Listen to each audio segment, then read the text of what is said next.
Today is Tuesday, November 5th. It's Election Day. We have a look at what the nation will be watching closely tonight, from the presidential race to the control of Congress to abortion access. Also, here's your reminder that we might not know tonight who will be heading to the White House and why that's normal. Plus, what a judge ruled about Elon Musk's $1 million a day giveaway, what it took for the largest Boeing union to end its strike. And you've heard of Black Friday. What about Travel Tuesday? Those stories and even more news coming up. Welcome to The Newsworthy. All the day's news in around 10 minutes. Fast, fair, fun, and on the go. I'm Erica Mandy. Thanks so much for being here. You ready? Let's do this. It all comes down to this. Today is Election Day in America, when voters in all 50 states will get their final chance to decide who they want to take over the most powerful position in the country, Vice President Kamala Harris or former President Donald Trump. And in the home stretch of the presidential race, the candidates have very different messages for voters. In their final rallies, Vice President Harris talked about what she says is a new way forward, specifically mentioning her plans to boost the economy and bring back federal abortion rights. On the other side, former President Trump gave the message that voters are struggling now under a Democratic administration, or as he put it, the country is on the brink of ruin and in need of saving. Each candidate is also getting some new celebrity support. Yesterday, former President Trump announced he had the endorsement of celebrity podcaster Joe Rogan, while Vice President Harris campaigned with Lady Gaga, Ricky Martin, Oprah Winfrey, and others. They're all paying special attention to the swing states, especially Pennsylvania, since analysts believe it could end up swinging the election one way or another. At this point, many of the latest polls show this race is essentially tied. In fact, the New York Times reports never in the history of modern polling has a race been so close up to Election Day. So this could end up being a contested election, potentially with recounts and legal challenges. In fact, more than 100 lawsuits have already been filed challenging things like voter eligibility. Election officials and law enforcement officers are also preparing for possible unrest with extra security. For months, they've been preparing to make sure election workers and voters are going to be safe today. Fencing has gone up around the White House, and the National Guard has been activated in several states. If you plan to vote today, keep in mind the rules vary from state to state, and that means different polling location hours, ID requirements, and registration rules. You can get more information about the process where you live by going to vote.gov. Well, it's not just the presidential race that is close and impactful nationwide. Some competitive House and Senate races could determine which party will control Congress. Remember, whoever controls Congress controls the ability to pass legislation and more. And right now, Congress is split. Republicans lead the House, while Democrats hold the Senate, both with just slight majorities. In the Senate, more Democrat Senate seats are being challenged than Republicans this year. So some political analysts believe the Senate will likely flip to Republicans. As for the House, just a few races are competitive enough to be considered too close to call, but could determine whether or not Democrats are able to flip control and take over. We'll, of course, be updating you with the results once they come in and what it could mean for Congress and the country. So, to be continued.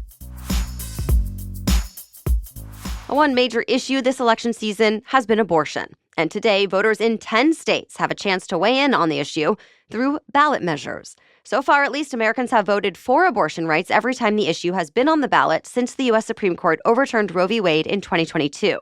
But TBD if that trend continues. The 10 states who will vote on the issue this time around include some that currently have strict bans. All the measures vary, but reports say abortion rights groups have spent at least 6 times more money than anti-abortion groups this year in states with those ballot measures. And overall spending on this issue surpassed spending on any others. It's also worth noting, since Roe v. Wade was overturned and it essentially moved the fight over reproductive rights to the states, elections for seats on state Supreme Courts are now getting more attention. In Michigan and Ohio, for example, the judges picked could tilt the ideological balance.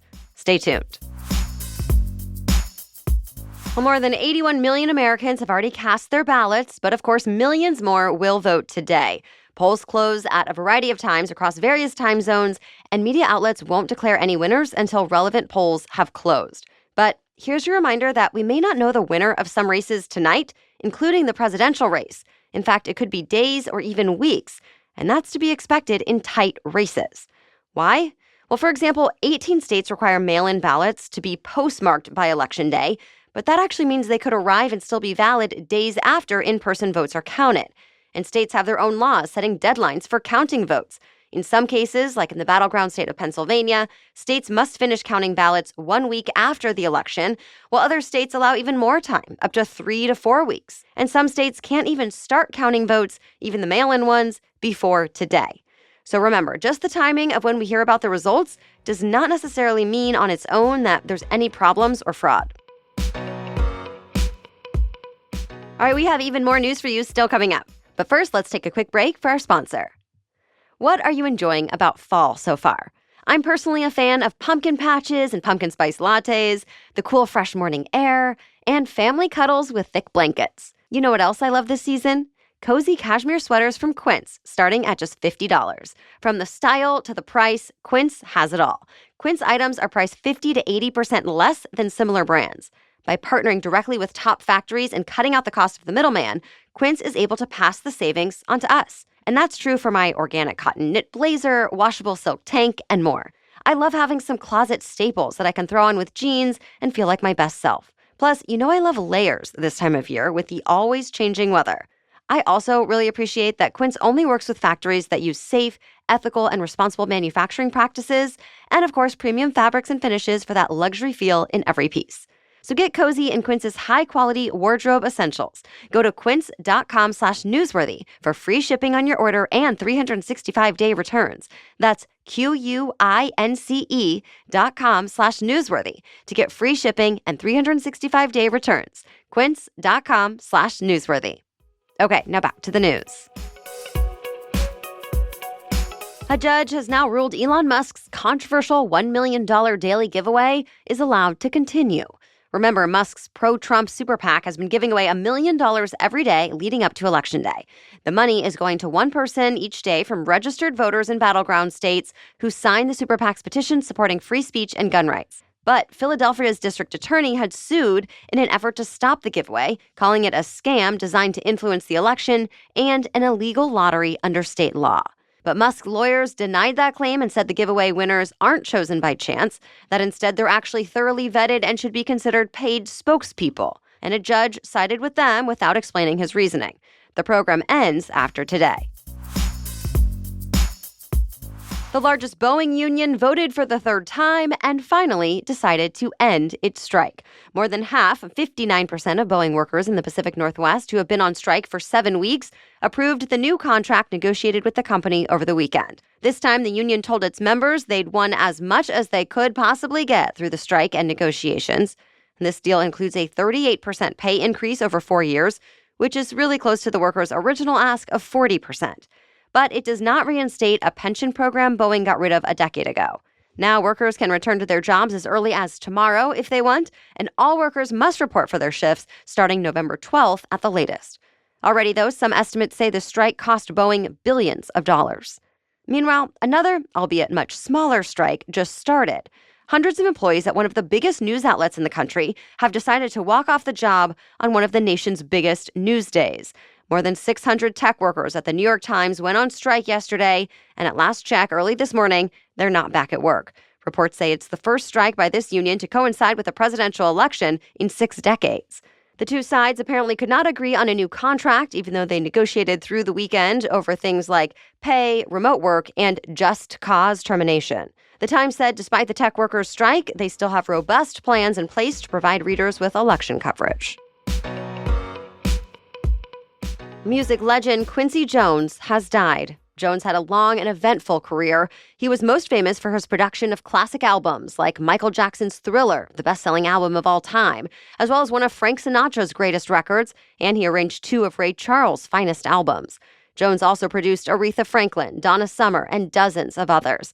His prolific work producing, composing, and recording helped Jones win 28 Grammy Awards during his career, more than anyone except Beyoncé and Hungarian conductor George Solti. Quincy Jones was 91. Well, now that it's November, you already know shopping discount days like Black Friday and Cyber Monday are coming up. But there's a new day gaining traction you might not have heard of yet. It's called Travel Tuesday. Like the others, it also happens after Thanksgiving. But instead of deals on things like electronics, toys, and furniture, companies offer discounts on travel-related expenses, like flights, hotels, and rental cars. A new McKinsey report found that interest in Travel Tuesday has spiked in the past few years, with bookings up 60% last year.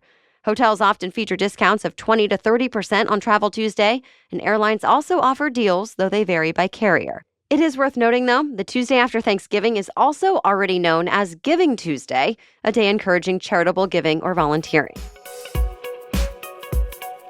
Well, that's it for the main news today, so now it's time for Trivia Tuesday, when we ask a different trivia question every week. But first, this episode is brought to you by BetterHelp. A couple years ago, in the month of November, because of Thanksgiving, we did an interview for The Newsworthy with a brain researcher who had researched the mental and physical benefits of feeling grateful. And she explained how she then had to apply her own research to her own life after learning she had brain cancer. It's pretty incredible that something that seems so simple, feeling gratitude, is scientifically proven to rewire our brains for the better.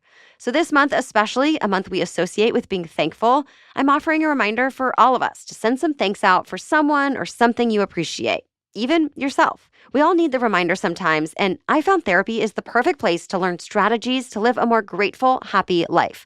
If you've been thinking about starting therapy, give BetterHelp a try. It's all online, so it's convenient and flexible.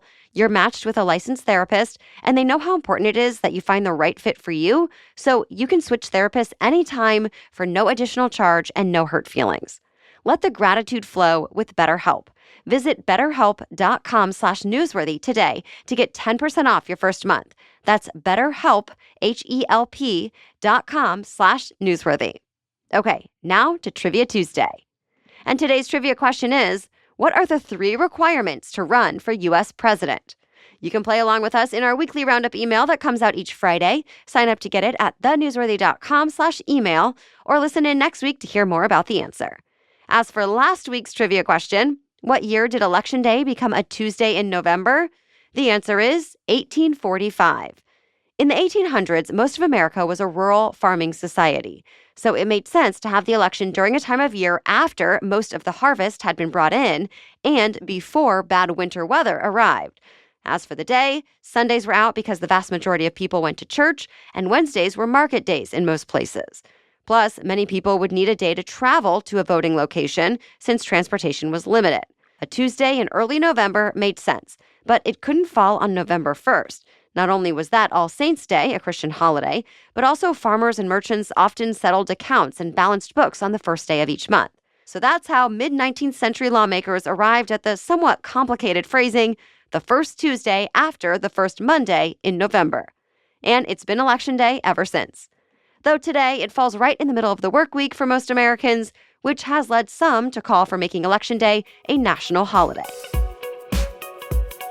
Well, thank you so much for taking time to listen today. And hopefully, if you haven't already, you'll make time to vote today as well to ensure your voice is heard. We will, of course, bring you updates throughout this week, and we plan to have post-election analysis in our episode on Saturday.